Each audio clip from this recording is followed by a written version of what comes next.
Hey everyone, I'm standing here with Chris Sky. We're at a rally in Vancouver.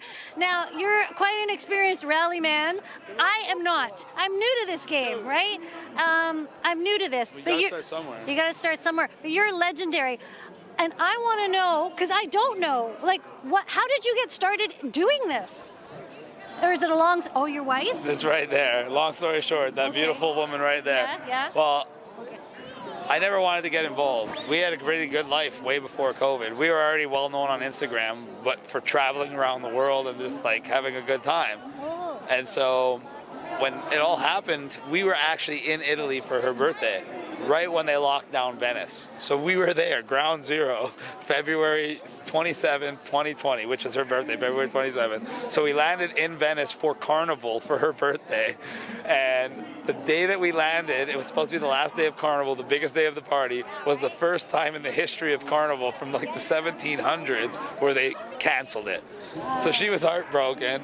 And I was trying to figure out something else to do for her birthday because they canceled Carnival. And in the meantime, they started talking about locking down Venice. So she said we had to escape. So we escaped to Florence, spent her birthday in Florence, and then they started talking about locking down Italy. So we left Italy.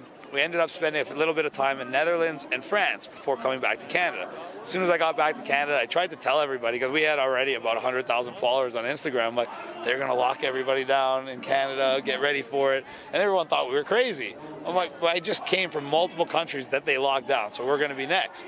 And so we were worried they were going to close down businesses and things like that. Can I ask you this, because I've never spoken to anyone from Italy, but Italy was the first place that exploded with COVID. It got there and exploded. What did you think when that happened? Were you like, what did you think was going on? It was sheer propaganda. Because you even thought that at the time? 100%, because we had people calling us constantly from Canada, because the Canadian and American news were talking about this crazy pandemic and people dropping left, right, and center in Venice. And we were right there in the so-called heart of the pandemic, and we're walking around. I'm at the gym training. Me and my wife are going to the Gucci store and going to eat lunch and dinner. Everything was fine for us. And then even when we went to the south in Italy, in Florence, which isn't even that far south, just a couple hours, it was completely fine. They talked about one case of COVID when we were in Florence, and we went to nightclubs, we went to everywhere. It was completely open.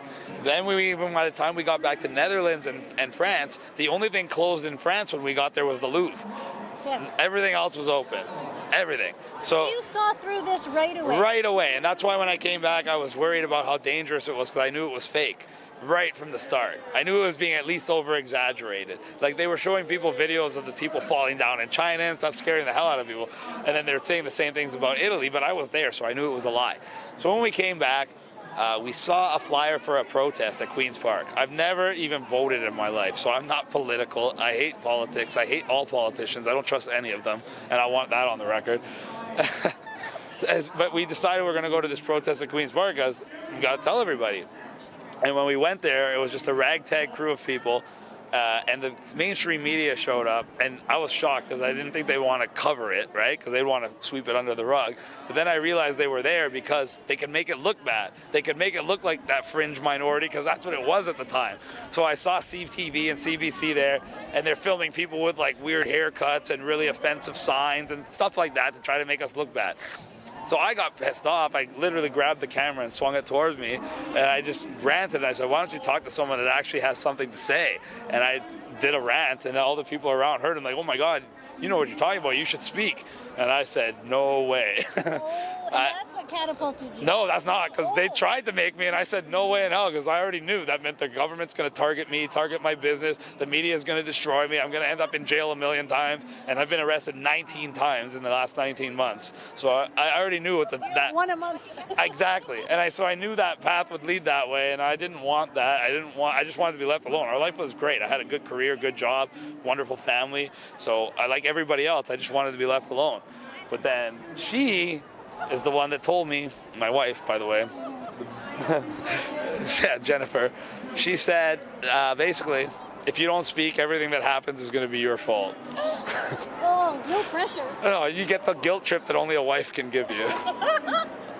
So that's why I started speaking, and then, look at you. Well, the first time I spoke, I noticed that people seemed to hang on every single word I said, and I noticed that I can read something and I retain information. I never have to write anything down. I don't even have to think about what I'm going to say when I speak. I just I treat every crowd differently.